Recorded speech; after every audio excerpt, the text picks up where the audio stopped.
All right, so it's funny. It's like one day I'll get some type of comment or something, and just a whole bunch of stuff starts happening. But today I recorded another video because it was a comment that was left on my channel, and I'm gonna post that before I post this. But I'm sitting here in my suite, and I decided to, hop on line and check YouTube, see any of my people, Andrew Nemi, Brad Owens, um, and a few others, and of course this channel here. Once I start playing it, you guys should see who it is. Yes, I do watch his videos. He hasn't posted in a while, but I have not gotten too far into this video. I got to about maybe like the 3 or 4 minute mark, and I was like, this is important. Now, this is not the same reason why I started playing more of what you guys are going to see. Um, it was more of how the cash games played online. It just didn't sit right with me, and it felt like tournaments were more of the way to go. And now I don't think I'll ever really give up cash games, but like in person tournaments, I definitely have started playing those more, and winning quite a bit. Taking my online because I mean even though these are smaller tournaments that you guys see me winning and constantly cashing, I can still apply a lot of my things from online to in person, and still do good. And in reality, when you're in person, to me, the games feel easier. Now, it's more annoying because of the wait time and people want to do extra Hollywooding and thinking they're pros and, calculating nothing in their brain. Um, but, whatever. But let me go ahead and start playing this so you guys can hear it. But I find this very important. I think a lot of people are doing this and heading towards this way. But let me go ahead and click play here. To follow in Andrew's footsteps as a cash game professional poker player. And I was a cash game player primarily the whole entire time until the pandemic hit. As soon as the pandemic started to clear up, there was a bit of a poker boom. Hey, just remember. Now, did you guys hear that about the poker boom? Like another one. Now, again, I've talked about this and it was online. And I talked about how after the pandemic hit, how this online poker sort of doubled down on being just very cringy and suspicious and just downright unfair.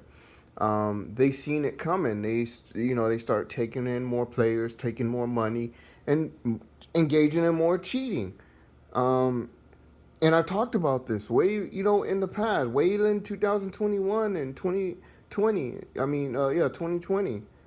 And that's what it seems like. And nowadays, the industry always want to focus on moneymaker, saver. It feels like at this point, moneymaker was just the perfect pawn to pawn off onto the poker community at the time, so they can again draw in more people, and it worked. And it's still riding that wave of moneymaker, still riding that dumbass wave. But go ahead. Tournament poker especially was exploding. Every tournament stop was breaking records, and my little brother Andrew, that was the time that he decided he wanted to be a professional full-time tournament player, and he cashed in. He went on an insane run where he was winning tournament after tournament, final tabling, racking up millions of dollars in a 1 year period and moving to number 9 in the world rankings. And seeing this massive success so close to home from someone who I've always followed in their footsteps,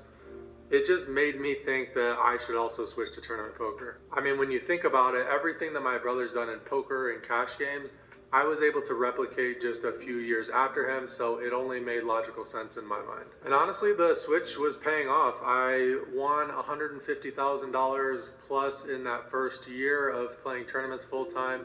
I made a video about it on this channel talking about the pitfalls and some of the things that I went through as a tournament player in that first year. So now this is my second World Series of Poker of playing tournaments full time. If you rewind back to last year, I broke even over the entire summer, about 50K in buy-ins, about 50K in cashes.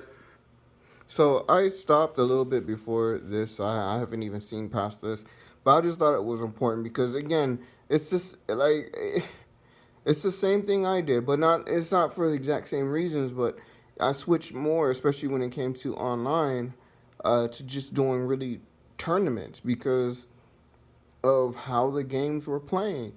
Yes, there was an influx of players, but it was just so suspicious. Like again, always want to hide behind variance. People want to hide behind variance. Yes, variance is real, but again, cheating is just as real, and just as profitable for these sites, these unregulated sites. But I just thought that was interesting. It didn't fully tie into a lot of what I talk about, but again, it did hit one of the points, which is going more from cash to tournament. Again, may not be for the same reason, but it for me it fits the same path in a sense because that's what I've been doing. I've been you know cutting out the cash and just doing tournaments online.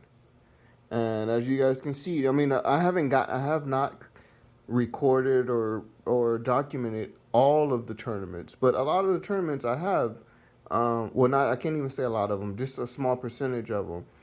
And you guys can see, like, I even did it in ways where you guys can see that it's not. I'm not lying. It's constant. I can constantly win. I can constantly cash, or hit that final table.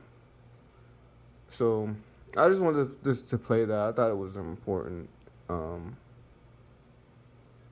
just the move, the wave of where things are going and how things are playing out. Because again, these cash games, even in person, these larger cash games, there's a lot of colluding and cheating in those too. In tournaments, yes, there is. There's still some cheating, and live and online, but it's a bit more difficult when it comes to just regular players cheating, not the sites themselves.